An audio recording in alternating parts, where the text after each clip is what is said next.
Nesta análise, a gente vai rastrear a jornada de uma única família através de um século inteiro de caos geopolítico. Vamos direto ao ponto, certo? O livro Desde o Romper da Aurora, do historiador Modris Eksteins, não é só mais um relato distante sobre nações e guerras. Nada disso. É um mergulho incrivelmente profundo em como os grandes abalos sísmicos da história global alteram de forma totalmente violenta e irrevogável as trajetórias de pessoas comuns.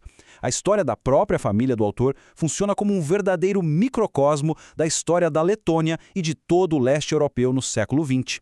Para começar a entender o tamanho dessa escala, é fundamental trazer uma citação que abre o livro. A história é o mais perigoso dos produtos desenvolvidos a partir da química do intelecto. Ela é capaz de justificar qualquer coisa. É forte, não é? A história embriaga povos, cria falsas memórias, mantém feridas antigas abertas e acaba justificando os atos mais inomináveis. É super importante a gente manter essa premissa na cabeça, porque o que vamos ver a seguir é justamente o impacto devastador dessa macrohistória esmagando as vidas frágeis na microhistória.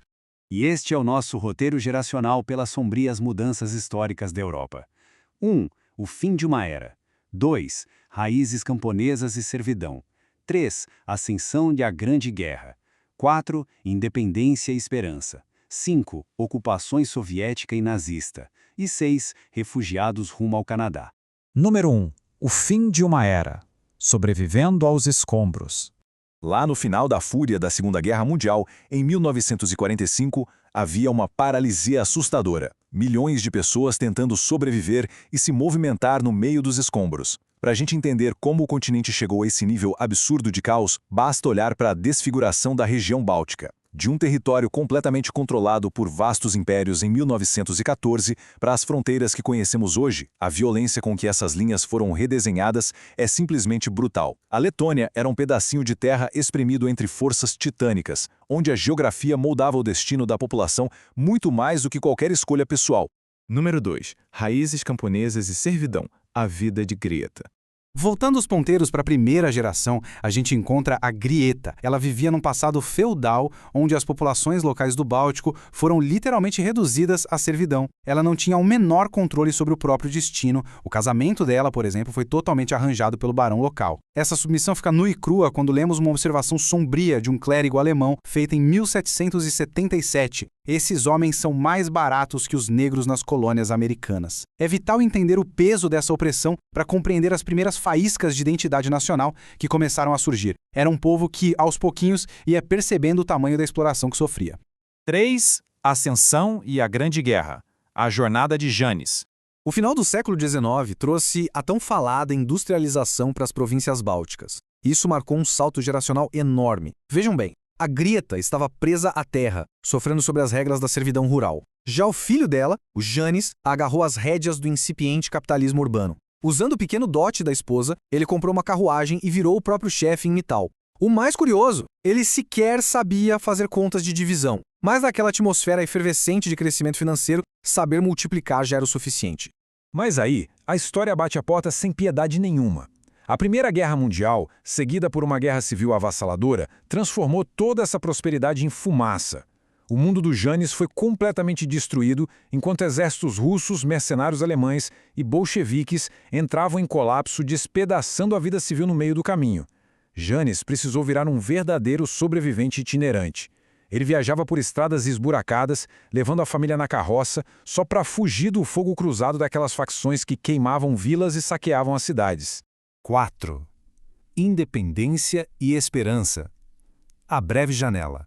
Do colapso absoluto de impérios inteiros, acabou surgindo, de um jeito super improvável, a República Independente da Letônia, a partir de 1918. E é aqui que entra a era da terceira geração da família, com foco no Rudolfs, o filho de Janis. No meio de um século marcado por tragédias intermináveis, a construção de uma sólida casa de tijolos, batizada de Rouxinóis, desponta como um farol de esperança gigante. Essa casa, levantada graças ao trabalho exaustivo de Janis nos anos 20, simboliza um breve respiro de independência e de estabilidade naquele período entre as guerras. Era a materialização incrível de um sonho de autonomia que seria impensável antes.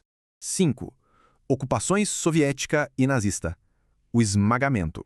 Só que, infelizmente, essa janela de esperança durou pouco. A Letônia independente foi esmagada num cronograma implacável. Em 1940, o Exército Vermelho chega. Logo no verão de 1941, milhares de pessoas desaparecem dentro de trens rumo à Sibéria. Em seguida, as forças nazistas invadem, instaurando uma ocupação brutal que, sob falsas promessas de autonomia, trouxe as engrenagens do Holocausto para a região. E aí, em 1945, acontece um novo avanço soviético, gerando um deslocamento humano massivo. É um nível de instabilidade aterrorizante num espaço de tempo tão curto. E a natureza dessa repressão era arbitrária e, honestamente, estarrecedora. Quando os vagões de gado encostaram nas estações de trem letãs em junho de 1941, o alvo não era só oposição política armada. A lista de quem estava marcado para eliminação revela uma paranoia totalitária profunda. Ia desde professores e clérigos até meninos escoteiros e colecionadores de selos. Tudo, absolutamente tudo que representasse o menor fiapo de organização cívica independente precisava ser extirpado pela raiz. Para trazer toda essa paranoia de volta ao nível microhistórico, a gente olha para o Rudolfs. Como ele era um clérigo e tinha lutado ativamente no exército contra os bolcheviques na juventude, ele encabeçava a lista para ser enviado para os campos na Sibéria. Naquela fatídica noite das deportações em massa, quando milhares de letões foram arrancados de casa num piscar de olhos, Rudolfs ficou sentado no escuro, aguardando as batidas na porta. E, milagrosamente, nunca o buscaram. Um ato completamente aleatório do destino, em meio a tanta barbárie estatal. 6. Refugiados rumo ao Canadá. O fechamento do ciclo. Com o avanço definitivo das forças soviéticas sobre o Báltico no fim da guerra, a família se viu forçada a largar para trás tudo aquilo que tinham construído naqueles curtos anos de liberdade. Eles se tornaram formalmente pessoas deslocadas no enorme sistema de acampamentos de refugiados europeu. E é assim que o ciclo finalmente se fecha de forma marcante. Existe um contraste muito drástico entre a casa de roxinóis, erguida com tanto suor, e o asilo definitivo encontrado do outro lado do mundo, no Canadá. É algo que evidencia de forma nítida o que foi edificado na terra-pátria, o que foi irremediavelmente perdido pela guerra e o lugar onde a vida precisou recomeçar do zero.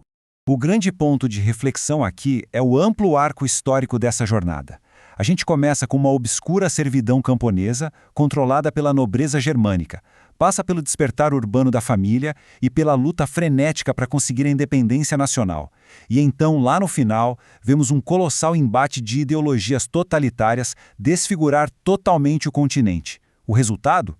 Um deslocamento forçado sem precedentes que atirou milhares de famílias, como a dos Extens, para bem longe, atravessando os oceanos. Afinal, como a microhistória de uma família acaba cruzando com a macrohistória de toda uma nação. A história, pessoal, nunca é apenas aquele jogo distante de nações, tanques e generais nos livros. Ela é intimamente mapeada e muito sofrida diretamente na mesa de jantar de pessoas comuns. Como foi que os enormes ventos da mudança global afetaram os caminhos exatos que permitiram que a gente estivesse aqui agora? É uma reflexão incrível e muito profunda para levarmos conosco da próxima vez que formos analisar os mapas que não param de mudar ao redor do mundo.